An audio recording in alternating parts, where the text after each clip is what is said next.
Hey everyone, my name is David Rao and I'm the music teacher who blogs at makemomentsmatter.org.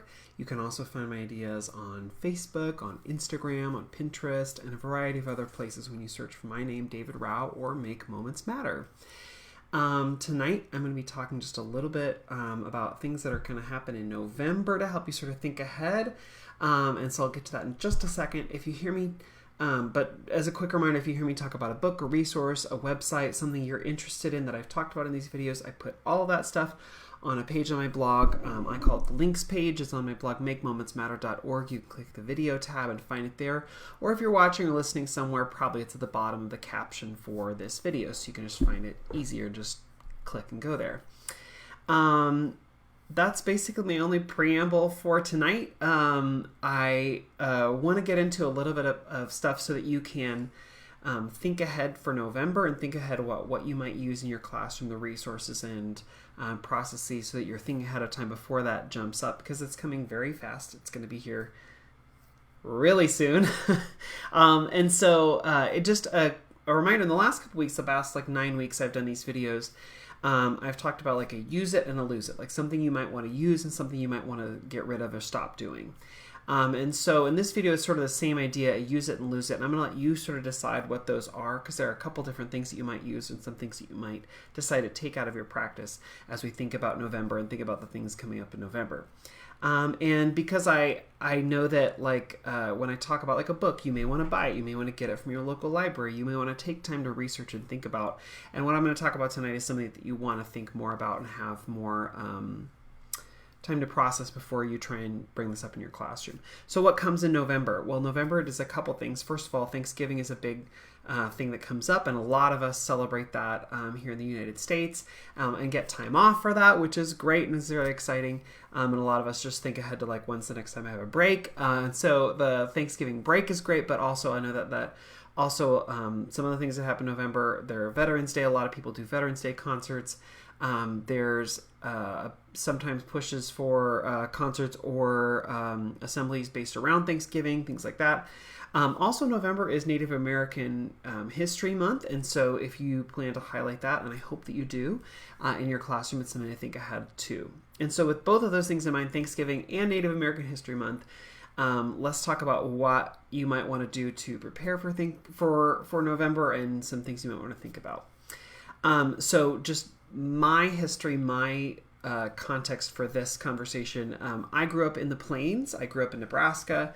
And I grew up in a place where we talked about Native Americans quite a bit. There was a huge part of our history, you know, when the pioneers set out, or the people took the Oregon Trail, or, you know, all of these ways when we talked about, you know, national expansion or the Louisiana Purchase, all of these things, it intersects with Native American history and all the things that the settlers did as they interacted with Native American tribes and Native peoples.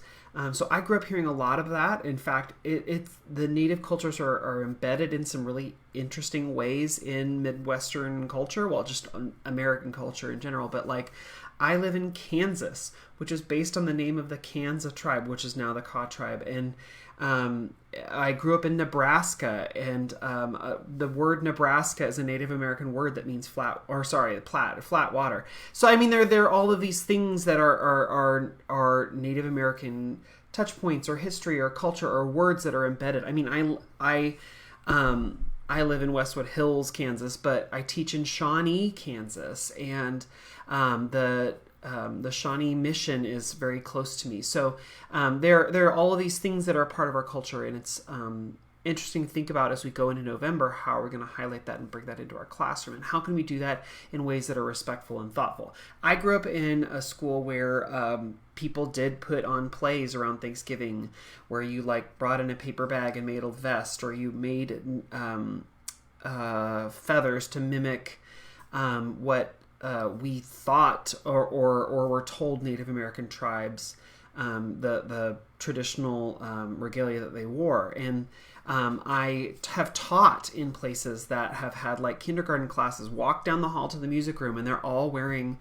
paper bags that are supposed to look like vests, and they're all wearing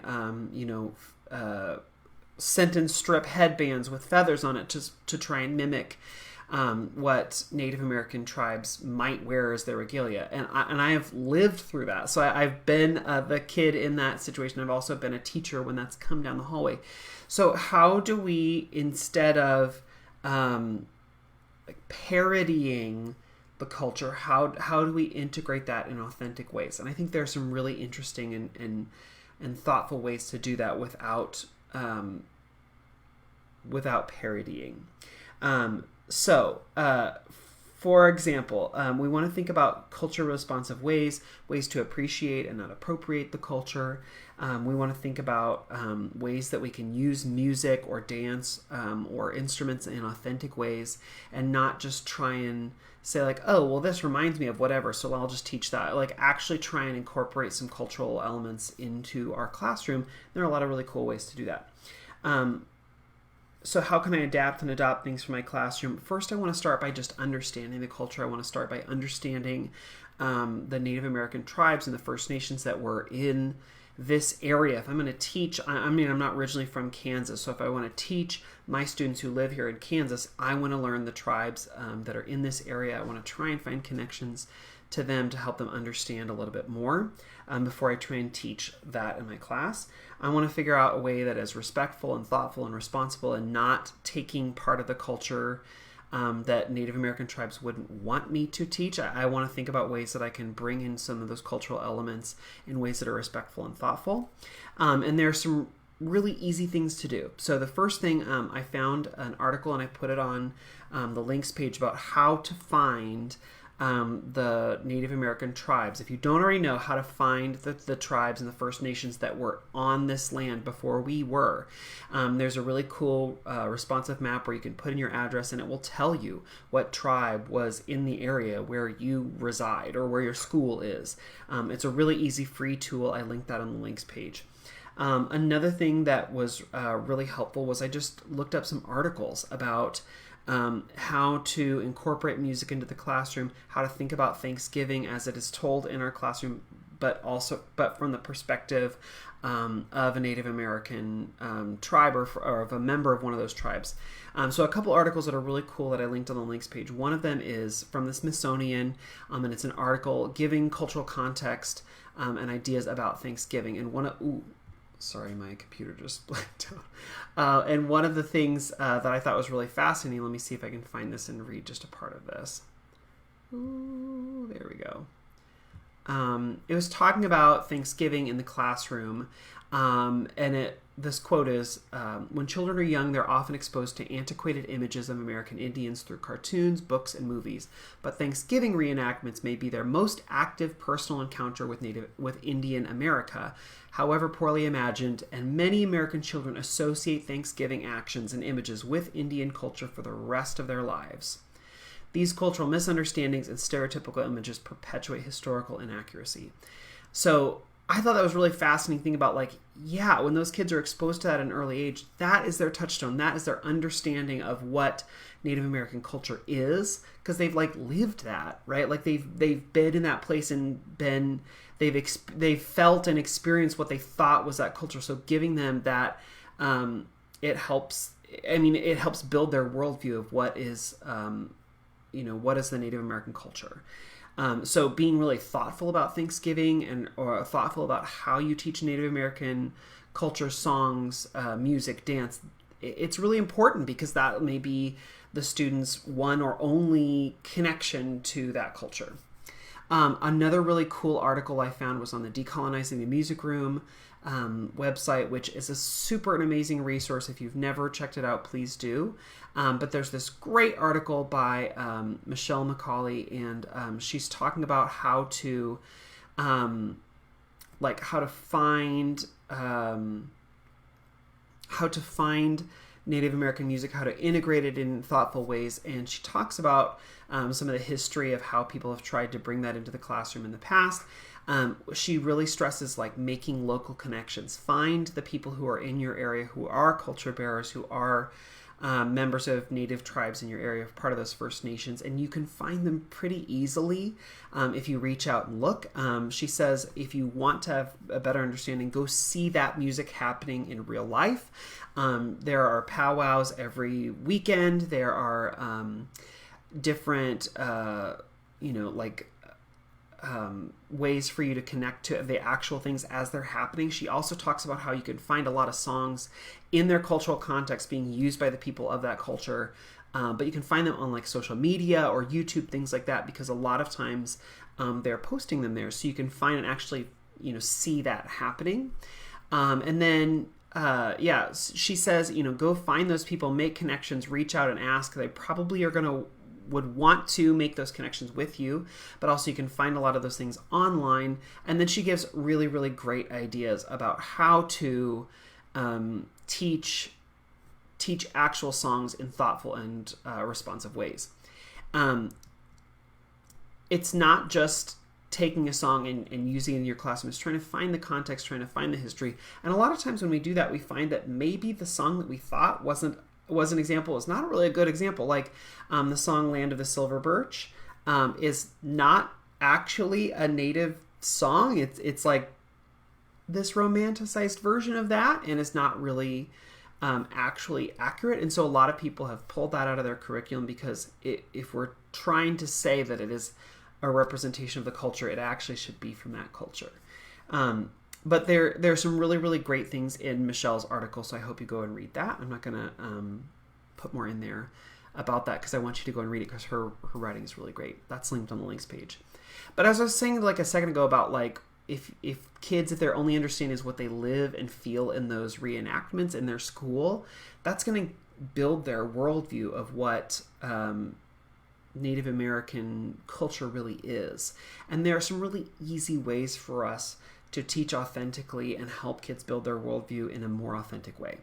And I always like to think back to when I was in college. I took a world religions class with Dr. Smerrick, and I loved that class. Part of what we did was we went through the major religions of the world, and for each one, we read a little bit about it. We read a little bit about the history, we got some facts, we saw some of the symbols and imagery that they use. We talked about some of their most high holy days or important days. We talked about some of the biggest tenets of the religion, and that was all the factual stuff.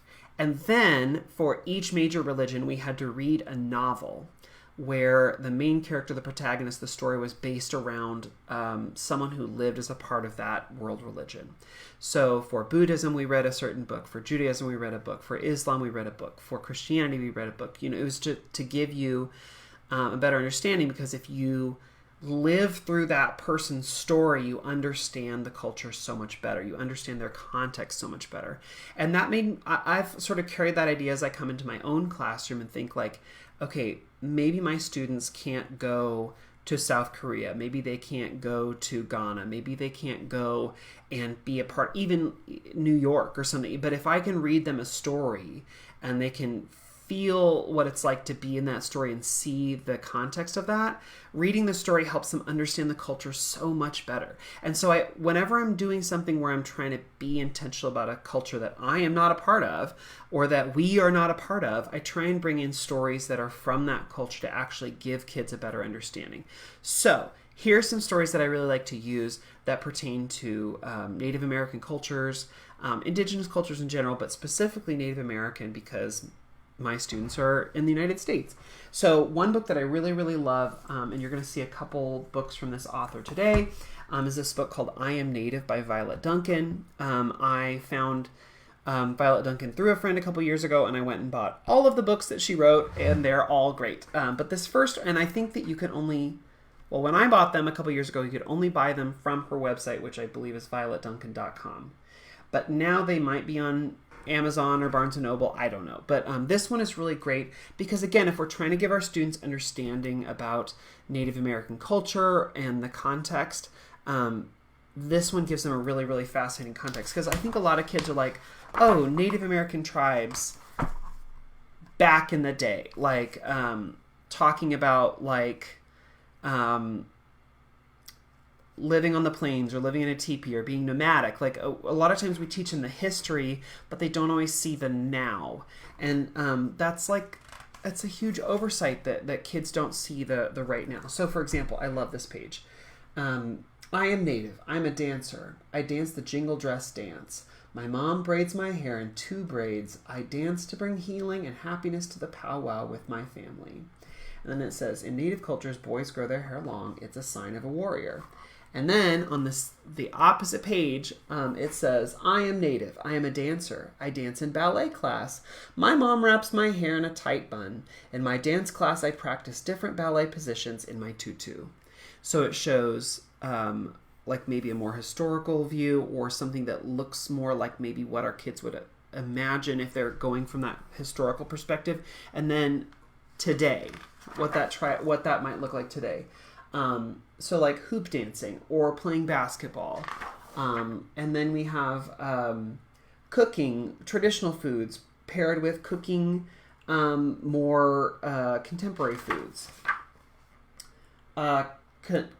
Creating traditional art through like beadwork and design, creating contemporary art. So it's showing that like Native peoples are not just a thing of the past, but they are currently living, because I think our students miss that sometimes and they only see like the historical representation of Native cultures and they don't see the right now.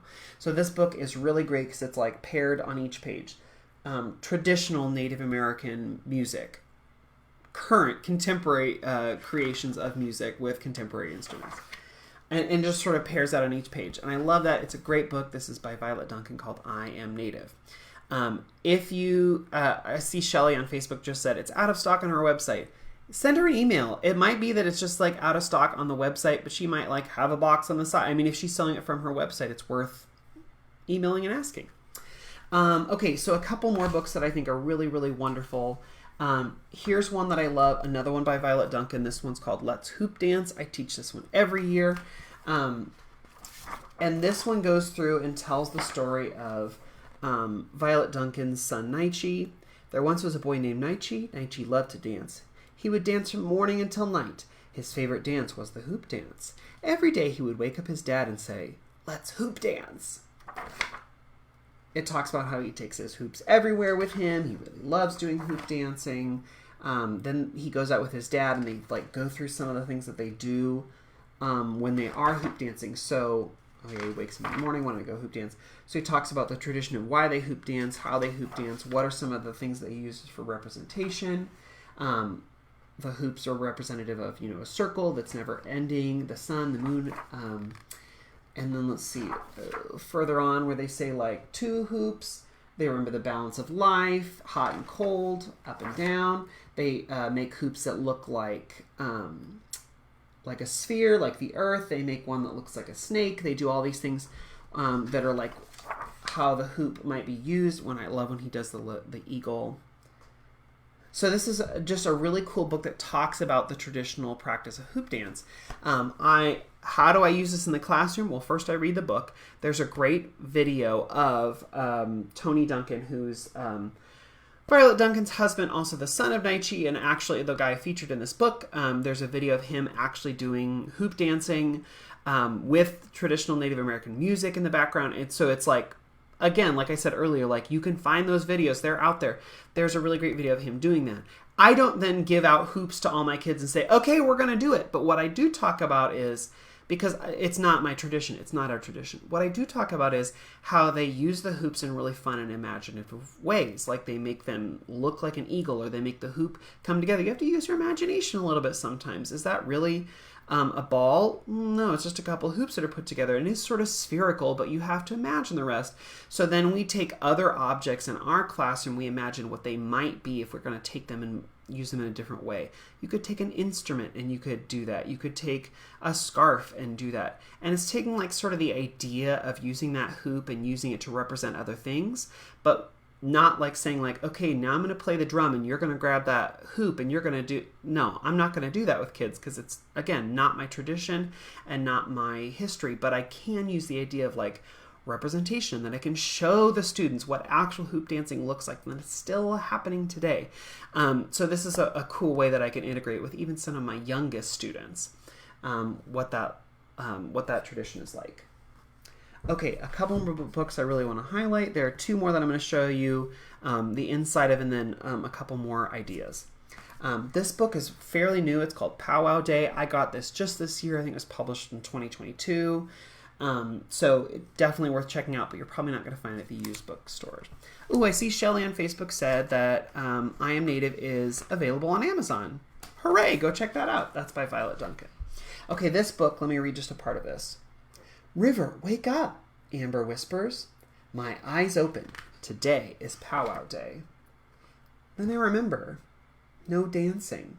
No jingle dress competition for me. Not at this tribal powwow. I wish my hair weren't still so short, I sigh.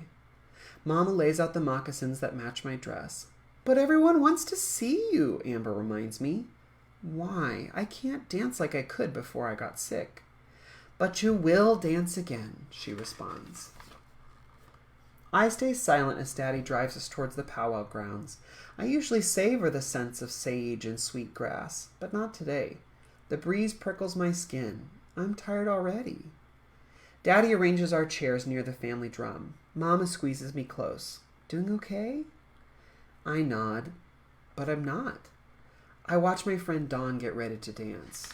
No, I'm not okay. Then the powwow begins as the MC calls, Time for grand entry, stand up. Gentlemen, remove your hats. My uncles strike a large drum together. Bam, bam, bam, bam. They sing, Eya, we-eya. I make a decision. At least I can dance grand entry. You sure? Amber asks. Yep. Grandpa leads with the eagle staff. Other warriors carry flags into the arena. Ba-dum, ba-dum, ba-dum, ba-dum. Elders head up the long line, the oldest to youngest. Traditional, fancy, grass, and jingle dress. And it goes through, it talks about some of the things that happen in the powwow, why they dance, how they're dancing. It talks about the shapes they make, what they're doing to represent, why they're doing that. Talks about some of their prayers for healing, their prayers to the Creator. And it talks about tribal dances, intertribal dances, how the drum beat sort of surrounds you, how you can sort of feel that drum beat because it's such a big sort of deep sound, and how she can sort of feel it as it's happening. And she doesn't feel like she can dance all the things. She's sort of sad when her friends are dancing and she's not able to be a part of it. But it talks about the jingle dress dancing, what it sounds like, what it's like to be there when they hear it. And then she says they're dancing for each other, they're dancing for families, they're dancing for me. And then she says, even though I know I can't dance now, I will dance again. So a girl who was sick wasn't able to dance, but why is she still there at the powwow? How could she sort of knows that she's still a part of this. They're dancing for her, they're dancing with her. And I just love that connection, how it just showcases like why they're doing the dance and what that part, what that's like. I also just love the images. I think the images are just so colorful and beautiful, but also they show such great movement. You could absolutely pair this with like one of the videos I talked about earlier when Michelle in her article was saying like, look for this on social media, look for it on YouTube. You can find some really great examples. This would be a great book to help pair with, to help explain some of the things they might see in those dances of actual people dancing at a powwow, and would give them a lot more context. Also, the word powwow gets thrown around and used all the time in our culture and without the cultural context. So this would give kids way more of an understanding of what actually happens at a powwow, and not like years and years ago, but like today, now. What does this mean? And so giving them this understanding through this book is really powerful. And like I said, it's really cool because not only does the illustration show all of the movement, it gives you the understanding of like the what you hear in the drum and how you feel that, and kids can make connections with that when they go to like a big music concert. They go to something they can hear and feel and experience the music in new ways. And so this is a really cool book. But like I said, this is brand new, so you're probably not going to find it at a used bookstore. Go out and buy it from the author. It's worth it. Okay, another book that I want to share that I'm going to read just a little bit of, and then I'm going to go over a couple more things. There's this book. This is new to me. This is called Night Dancer. This is by Marcia Vaughn. Ooh, sorry. I don't know if I said Powwow Day is by Tracy Sorrell, illustrated by Madeline Goodnight. And I have linked all of these on the links page if you're like, I want to go find that. I put it there in case, so you don't have to go searching for it. Night Dance with Us by Marcia Vaughn, illustrated by Lisa Desamini. I'll read just a couple pages of this one. As moonlight washes across the canyon, a figure as old as time steps from the rocks and raises his flute. Kokopelli, the mystical musician of the Rio Grande, plays an ancient melody, inviting all desert dwellers to join his jubilant dance. Luminous moon bursting with light sweeps the darkness from the desert night. Shadows grow, shadows stretch. One shape leaps into sprightly steps. Kokopelli. Merry minstrel of the night, he lifts his flute and pipes a tune. Come dance, come dance, come dance with me, stepping and stamping joyously. Like the stars in the wind, happy and free, who'll dance away this night with me? Sweet song, secret song, echoes off canyon walls, rushes through arroyos, whispers past the pueblo. Atop the cliff, Coyote listens. She tosses back her head and howls. I will dance with you on this desert night, stepping and stamping in the moon-bright light. Sweeping her tail from side to side, Coyote climbs nimbly down the cliff to join the night dancer.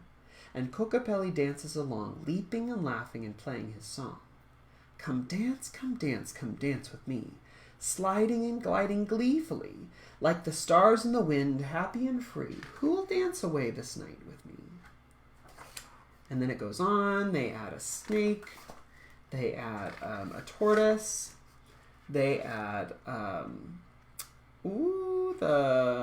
javelina. They add a jackrabbit. So they just keep adding more and more things. Tumbleweeds even join in. But it's basically this idea of Kokopelli. And I did not know before I started researching Kokopelli that it's like not just... I know it says at the beginning, what does it say here? Like Rio Grande. And it shows like a desert scene. But the Kokopelli has shown up in a lot of different native cultures across a much larger swath than just like the southwest of the United States. So it's in a lot of different cultures. It's shown up a lot. And also it's a pretty recognizable image if you've ever been in that area or seen artwork. So this is a really cool one that talks, it talks about this mystical figure, the Kokopelli, but you could also then relate it to like how do animals move? How do we move? How you can be, joining in this night song. I just love that like the Kokopelli is related to dance and music and is a part of this culture that you could bring out and share with kids pretty easily. It's called Night Dancer. But there are so many more books. So a couple honorable mentions that I just don't have time to talk about tonight. I also love using books to talk about and explain the history of famous musicians and dancers. So a couple that you might check out is this one, Maria Tallchief, the first Native American ballerina. I have another book about her. There's this one, Tallchief, America's Prima Ballerina. So the first one I mentioned is from the Children's Biography book series, Biography of Famous People. The second one is Maria Tallchief with Rosemary Wells. This one, though, it gets a little long, so it's harder to use. There's just a lot of text, so it's harder to use in like a read-aloud sort of a setting. But both are great, both about Maria Tallchief, who was the first prima ballerina in the United States, first Native American prima ballerina. There's this one, She Sang Promise, the story of Betty Mae Jumper, Seminole tribal leader.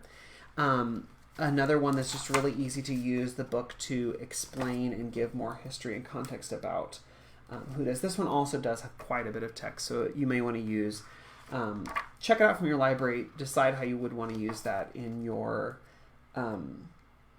classroom. If you maybe want to read part of it, read just a little bit, read once a little bit a day, how could you maybe use it? Maybe in a center would be good.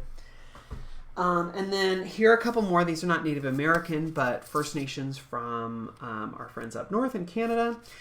So the first one is Simone and the Dance Contest. This one's by Inhabit Media, and which is a publishing house. If you find anything by them, it's all good. So any of their books are good. But this one is especially good, and I've shared about this one in a previous year, talking about how Simone wants to be a part of this dance contest and how he does a jig dance, and which is a traditional thing from a couple First Nations tribes in Canada. Super cool book.